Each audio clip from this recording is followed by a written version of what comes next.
Hello guys, my name is Tuhin and welcome to facts TV. आज हम कुछ crazy Indian conspiracy theories को discover करेंगे। So let's get started.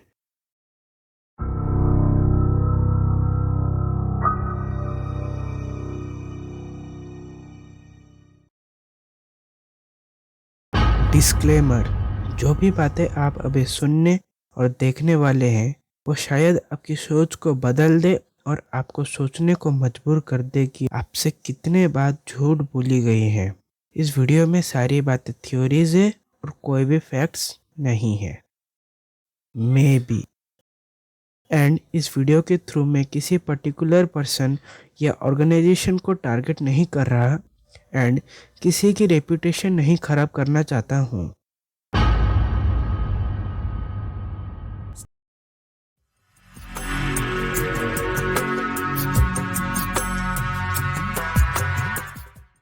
पहले conspiracy theory ये है कि Honey Singh might be satanic. जिन लोगों को नहीं पता सैटन एंड सैटनिज्म के बारे में, मैं आपको बताता हूँ कि इसका मतलब क्या है। सैटन को आप एक तरीके से ऑपोजिट ऑफ गॉड कह सकते हो। Satan is the most evil being on earth. मैं आपको बेसिक नॉलेज दे देता हूँ। सैटनिक लैंग्वेज में हैंड साइंस होती है और जो सबसे ज़्यादा हैंड साइंस यूज़ होते हैं वो हैं, और इन साइंस को यूज़ करते हुए आपने किसको देखा होगा? हनी सिंह।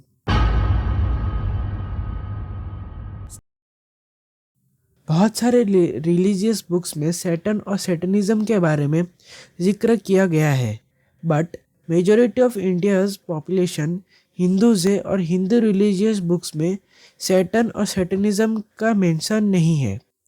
यहाँ पर लोगों को पता ही नहीं है कि सैटन और सैटनिज्म का मतलब क्या है। इस बात का अंदाज़ा लगा सकते हो कि जब हनी सिंह का सॉन्ग सैटन जब रिलीज हुआ था तब लोग सैटन को सतन बोल रहे थे। बट पूछने वाली बात यह है कि उस गाने का नाम सैटन ही क्यों रखा गया था जबकि उस गाने में सैटन का मेंशन नहीं था। ऐसा बोला जाता है कि सैटन के पास थोड़ी कम पावर होती है क्योंकि उसे फॉलो करने वाले लोग बहुत कम होते हैं।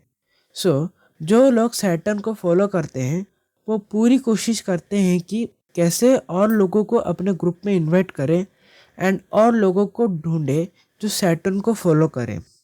जस्ट इमेजिन, लोगों को पता चला कि हनी सिंह का गाना आया सैटर्न नाम का।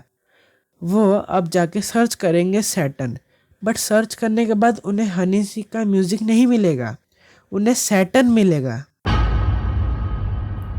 इस वजह से कितने लोगों ने सैटर्न के बारे में जाना। इस तरीके से हम कह सकते हैं कि हनी सिंह ने प्रमोट किया सैटर्न को, which is a part of सैटनिज्म।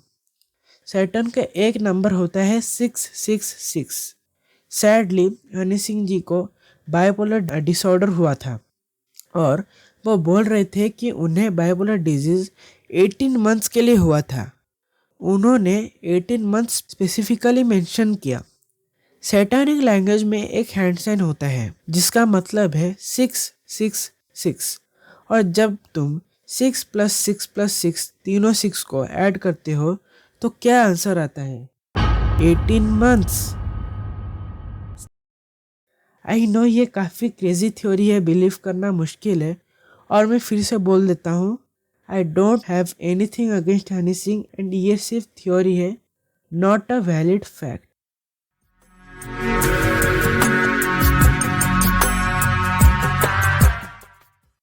ये थ्योरी बताती है कि around 270 BC Mauryan emperor Ashoka ने द 9 अननोन मैन नामक एक सीक्रेट सोसाइटी की स्थापना की।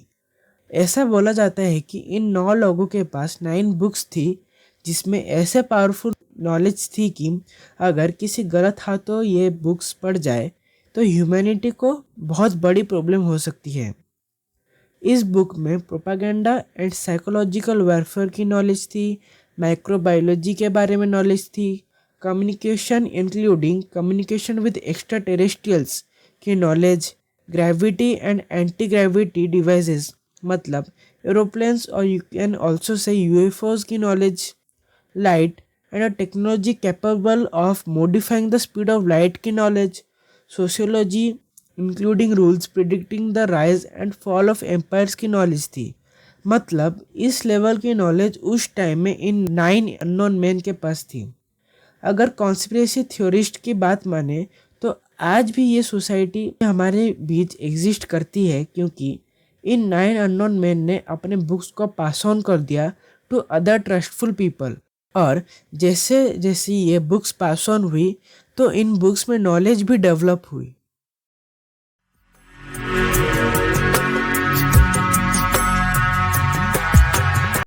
भारतीय स्वतंत्रता संग्राम के सबसे बड़े नामों में से एक भगत सिंह जी को कई लोग शहीद मानते हैं. उनकी कहानी स्कूलों में इतिहास की किताबों में पढ़ी गई और सैकड़ों फिल्मों में सुनाई गई है. बट बहुत से कॉन्स्पिरेसी थ्योरिस्ट बिलीव करते हैं कि अगर महात्मा गांधी चाहते तो ये भगत सिंह की एग्जीक्यूशन को रोक सकते थे. वो इसीलिए एग्जीक्यूशन को नहीं रोके क्योंकि गांधी जी अहिंसा के माध्यम से इंडिया को रिपब्लिक करना चाहते थे. बट भगत सिंह हिंसा के माध्यम से इंडिया को रिपब्लिक कर रहे थे.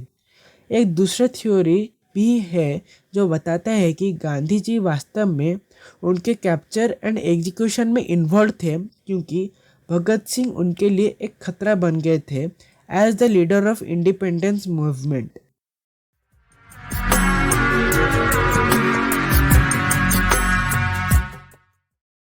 आपको तो यूएसए के एरिया 51 के बारे में पता ही होगा. तो ये थ्योरी ये बताती है कि इंडिया के पास भी एक अपना एरिया 51 है एंड ये area so called area 51 Kongkala pass on the border of China में स्थित है. बॉर्डर के दोनों साइड्स के लोकल लोगों ने दावा किया है कि इस एरिया में एक अंडरग्राउंड यूएफओ बेस है और ये बेस दोनों कंट्रीज चाइना एंड इंडिया के नॉलेज में है. लोकल लोगों का यह भी दावा है कि उन्होंने यूएफओज को अंडरग्राउंड से निकलते हुए देखा है. यह भी बोला गया है कि on June 2006 satellite imagery on Google Earth ने कुछ बिल्डिंग्स को रिवील किया. ये बिल्डिंग एक मिलिट्री फैसिलिटी की तरह दिख रही थी.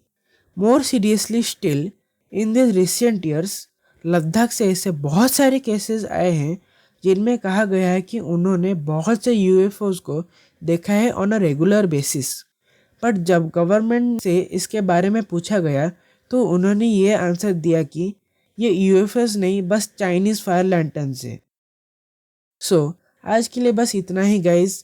Please like share and subscribe कीजिए इस चैनल को. एंड अगर इस वीडियो पर 50 लाइक्स हो जाए सो मैं इस वीडियो का पार्ट 2 भी बनाऊंगा. So bye bye, tata, and see you guys in the next video.